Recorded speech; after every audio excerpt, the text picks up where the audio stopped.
Hello दोस्तों, आज हम हल करने वाले हैं अध्याय 2 कक्षा 10वीं बहुपद। प्रश्न नंबर 2.2 का हमारे पास आज पहला क्वेश्चन है। निम्न द्विघात व्यंजकों के शून्य ज्ञात कीजिए और शून्यांकों तथा गुणांकों के बीच इस संबंध की जांच कीजिए। इसका पहला क्वेश्चन हमको दिया गया है x² - 2x - 8। इस प्रकार से हमारे पास 5 क्वेश्चन दिए गए हैं।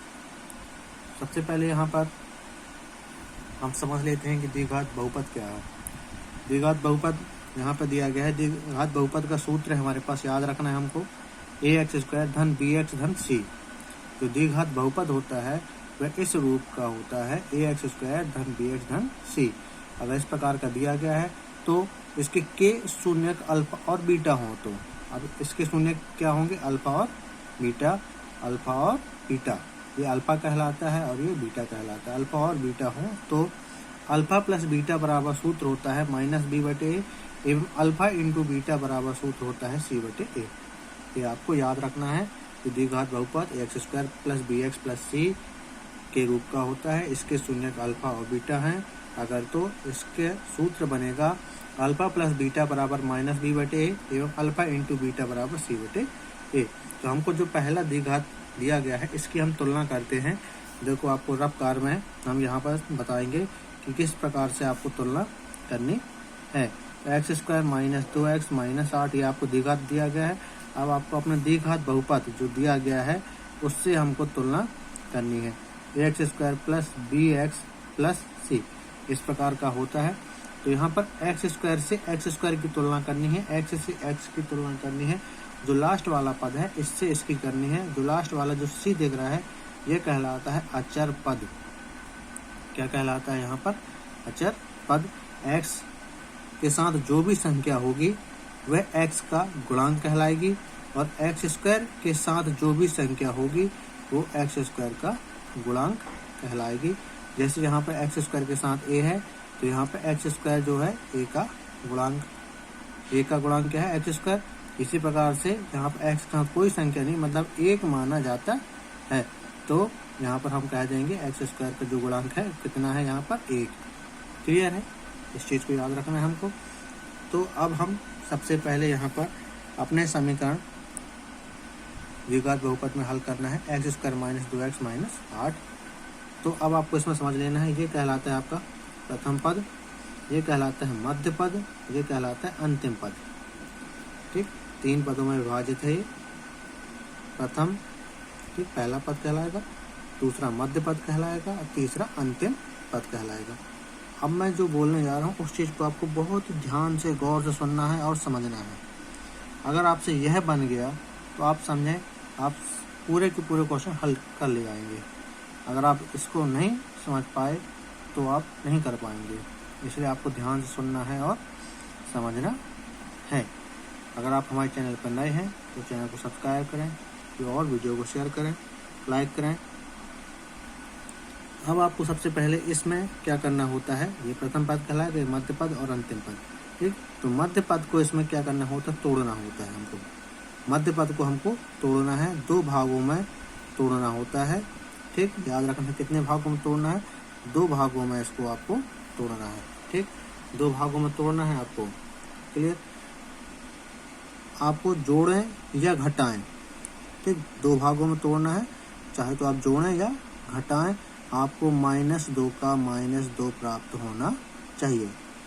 क्लियर, हम पहला क्वेश्चन हल कर रहे हैं ना, इसमें मध्य पद कितना है, यहाँ पर -2x है, हमने ये लिखा हुआ है। ठीक, तो -2 प्राप्त होना चाहिए। और आपको करना क्या होता है, प्रथम और अंतिम गुणांक का गुणा करना होता है। क्या करना होता है, गुणा। तो यहाँ पर अंतिम पद कितना है, -8, और इस यहाँ पर कितना है, 1, इसका कोई चिन्ह नहीं, मतलब प्लस। तो -8 का गुणा 1 के साथ करेंगे तो कितना आ जाएगा हमारे पास, देखो हम आप यहाँ लिख देते हैं, कितना आएगा, -8, ये याद रखना है। और यहाँ पर मध्य पद कितना है हमारे पास, -2। इस -2 को हमको तोड़ना है, चाहे हम जोड़ें या घटाएं, हमको -2 प्राप्त होना चाहिए।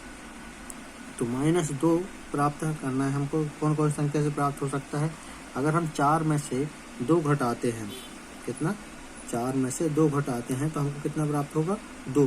पर हमको प्राप्त कितना करना है, -2। इस प्रकार से ऐसी और भी संख्याओं को हम देखेंगे, हल करेंगे।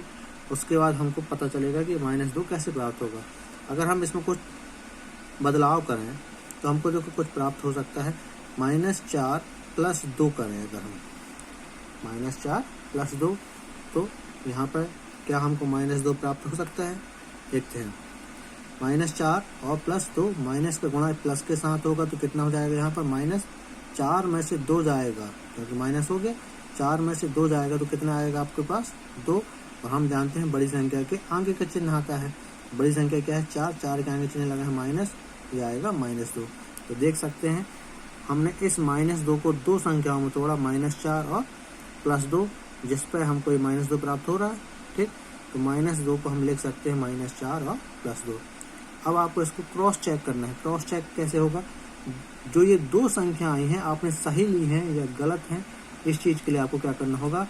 आपने पहले -4 लिया और दूसरी संख्या आपने ली है 2, तो आप इन दोनों का गुणा करेंगे। -4 × 2, तो -4 और 2 का गुणा करेंगे, 4 दूनी 8 और इसमें माइनस है तो माइनस, ये आया कितना, -8। तो देख सकते हैं अंतिम पद और प्रथम पद का गुणा करने का हमको -8 प्राप्त हुआ था। ये और ये दोनों सेम आने चाहिए। अगर सेम आ रहे हैं तब तो आपने जो संख्या ली है वो संख्या आपकी सही है, और यहाँ पर देख सकते हैं ये गलत आएगा। ठीक, तो ये गलत, ये संख्या आपको इस प्रकार से क्रॉस चेक कर लेनी है। तो आपको करना क्या है, आप यहाँ पे आएंगे, आपने x² - 2x - 8 लिखा। अब आपने प्रथम पद x² को x² लिखना है, -2x को आपने यहाँ पर 2 संख्याओं में तोड़ा था, -4 और 2 में। तो आपको करना क्या, यहाँ लिखना है -4, इसके साथ x है तो x। ठीक, और यहाँ पर देख सकते हैं यहाँ पर कौन संख्या थी, 2, और 2 के आगे कौन चिन्ह लगा है, प्लस। आप लगाएंगे यहाँ पर प्लस, और x लगा है तो x, और यहाँ पर -8 है तो -8। ठीक, याद रखना है। प्रथम पद को प्रथम पद उतारा, -2x को हमने तोड़ा था -4 और 2 में, तो इसके साथ x लगा था, इसलिए हमने दोनों के साथ x लगा दिया, -4x + 2x और -8 का -8। अब आपको करना क्या है, ये जोड़ा बनाना है, 2 का पेयर बनाना है। तो आपने जोड़ा बना लिया। ठीक, x² - 4x + 2x - 8। अब इन दोनों में देखना है आपको कौन संख्या कॉमन है। तो देख सकते हैं x यहाँ पर कितनी बार है, 2 बार, x की घात 2 है, मतलब 2 बार है। यहाँ पर x 1 बार है, तो हम x यहाँ से बाहर निकाल सकते हैं। जब 2 बार x था, 1 बार x निकला तो कितना बचेगा x, और माइनस है तो माइनस, यहाँ से ये x निकल गया तो कितना बचेगा यहाँ पर 4, तो ये हो गया x - 4। ठीक, अब आपको याद रखना है जो ये पहले कोष्टक में मान आया वही सेम मान यहाँ पर दूसरे कोष्टक में आना चाहिए। तो अब यहाँ पर देखते हैं कोई संख्या कॉमन निकाल लेते हैं। यहाँ पर 2 है तो हम यहाँ पर भी देख सकते हैं, 4 को भी हम लिख सकते हैं, 4 दूनी 8। हम यहाँ से +2 कॉमन निकालेंगे तो यहाँ पर आ जाएगा x, 2 तो निकल गया तो यहाँ x बचेगा, और यहाँ पर 2 जब बाहर निकालेंगे तो यहाँ आ जाएगा 4। अब कई लोगों के मन में विचार आ रहा है कैसे निकला बाहर, इसको हम अपने यहाँ पर रफ कार के माध्यम से आपको थोड़ा सा समझा देते हैं कि कैसे बाहर निकलेगा। देख सकते हैं यहाँ पर कितना है, 2x - 8। तो हम लिखते हैं यहाँ पर 2x - 8, 2x को हम 2x लिखते हैं, -8 को क्या हम 4 × 2 लिख सकते हैं, 4 दूनी 8। ठीक, तो देखें यहाँ पर 2 है, यहाँ पर भी 2 है, तो हमने यहाँ पर क्या किया है, 2 को बाहर निकाल लिया। जब 2 यहाँ से बाहर निकल गया, यहाँ पे कितना बचेगा, x बचेगा, कोष्टक के अंदर x लिख दिया। यहाँ पे कितना है, माइनस तो माइनस, और यहाँ पे कितना है 4, और ये 2 तो बाहर निकाल चुके हैं। देखो 2 बाहर निकालने पे x - 4 आया, हमने यहाँ पे लिख दिया है x - 4। अब आपको इन दोनों मानों को एक बार लिख देना है, x - 4 2 कोष्टक में एक बार लिख देना है, और दूसरे कोष्टक में ये वाला मान आ जाएगा। यहाँ पे x + 2, ये x और ये +2 दूसरे कोष्टक में लिख दिया हमने। अब हमको क्या करना है, दोनों मानों के बराबर 0 मानना है। x - 4 बराबर 0 मानेंगे, इसको हल करेंगे, पहले ये वाले कोष्टक का मान लेके हल करेंगे। ठीक, x - 4 बराबर 0, तो -4 जब बराबर के इस पार जाएगा तो x का मान कितना प्राप्त हो जाएगा, 4। अब दूसरे कोष्टक में जो मान था इसको लेके चलना है, x + 2 बराबर 0, जब +2 बराबर के इस पर आएगा तो x का मान प्राप्त होगा -2। देख सकते हैं कि आपको यहाँ पर दो मान प्राप्त हो चुके हैं। क्लियर है आपको? ठीक, अब आपको करना क्या है, यहाँ पर जो ये दो मान है क्वेश्चन में बोला गया था व्यंजकों के शून्य ज्ञात कीजिए, तो ये दो मान आपके क्या ज्ञात हो गए, शून्य हो गए। ठीक, याद रखेंगे। तो आप यहाँ पर लिख देंगे x² माइनस 2x माइनस 8 के शून्य, ठीक है, 4 और 2, 4 और माइनस 2 है, ये पहला आंसर हो गया। अब इसके बाद आपको क्वेश्चन में क्या बोला गया था, यहाँ देख सकते हैं, शून्यांकों तथा गुणांकों के बीच संबंध की जांच करना है। अब इन दोनों के बीच का शून्यांकों और गुणांकों के बीच संबंध की जांच करना है। ठीक है, तो आप शून्यांकों तथा गुणांकों के बीच संबंध की जांच करना है, आपको याद रखना है। तो आपको यहाँ पर अभी हमने सूत्र बताया, योग का सूत्र अल्फा प्लस बीटा बराबर माइनस बी बटे ए, और इंटू गुणा का सूत्र है अल्फा इंटू बीटा बराबर सी बटे ए। हम यहाँ पर शून्यांकों का योग का सूत्र लगाएंगे। सबसे पहले हम यहाँ पर लिख देते हैं, आपको हर क्वेश्चन लिखना होगा शून्यांकों का योग।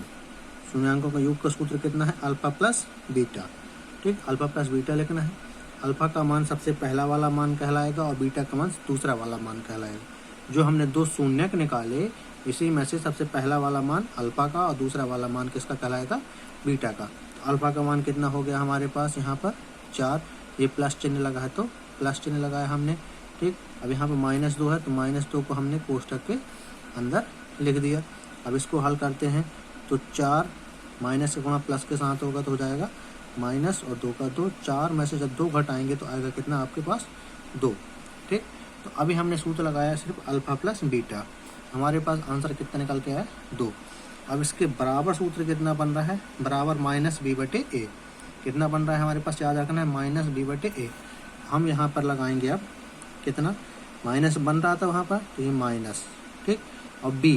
तो अब आपको अपने जो अभी हमने आपको यहाँ पर बताया था बी, ठीक, तुलना करना है। ठीक, तो एक का मान कहलाएगा 1, हम तुलना करेंगे x² से x²। ठीक, एक की तुलना करेंगे 1 के साथ, a का मान कितना हो जाएगा 1, और यहाँ पर x से x की तुलना करेंगे। ठीक, और यहाँ पर b का मान कितना हो जाएगा पूरा -2, और c का मान हो जाएगा यहाँ पर कितना पूरा -8। ठीक, याद रखना है, तुलना करने पर हमने मान निकाले हैं द्विघात बहुपद से तुलना करने पर।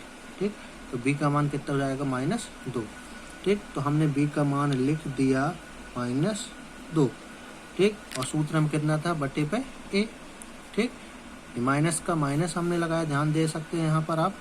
ठीक, माइनस का माइनस, और b का मान हमने रखा यहाँ पर -2, ये देखो रख दिया, और बटे में देखो सूत्र में कितना है a, तो a का मान कितना है हमारे पास 1, तो हम रख देंगे यहाँ पर 1।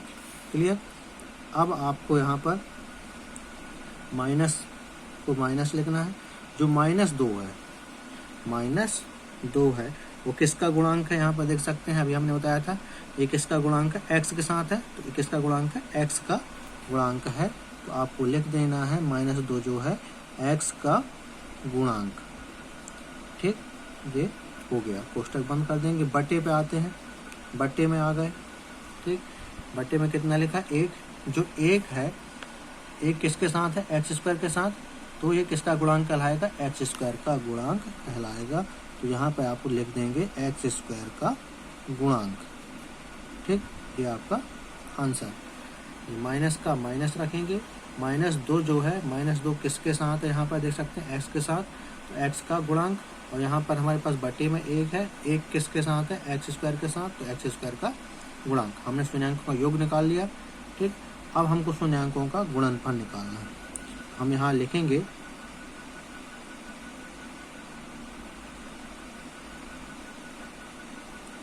शून्यांकों का गुणनफल। गुणनफल का सूत्र होता है अल्फा इंटू बीटा बराबर c बटे a। कितना सूत्र होता है, c बटे a। ठीक, तो अल्फा इंटू बीटा, अल्फा का मान अभी हमने बताया कितना 4, और बीटा का मान हमने बताया कितना -2। ठीक, तो 4 का गुणा करेंगे हम किसके साथ, -2 के साथ। तो 4 का गुणा हम जब 2 के साथ करेंगे -2 के साथ आएगा कितना, -8। अब इसका सूत्र कितना होता है, C/A। तो हमारे पास C का मान हमारे पास देखें तुलना करने पे कितना आया था, यहाँ देखें -8 है। तो इस C की जगह पे हम रख देंगे कितना, -8, और बटे में A है तो बटे में A, 1 का तुलना करने पे हमारे पास मान कितना आया था, 1, तो हम रख देंगे कितना, 1। ठीक, तो -8 अभी हमने बताया था C का मान है।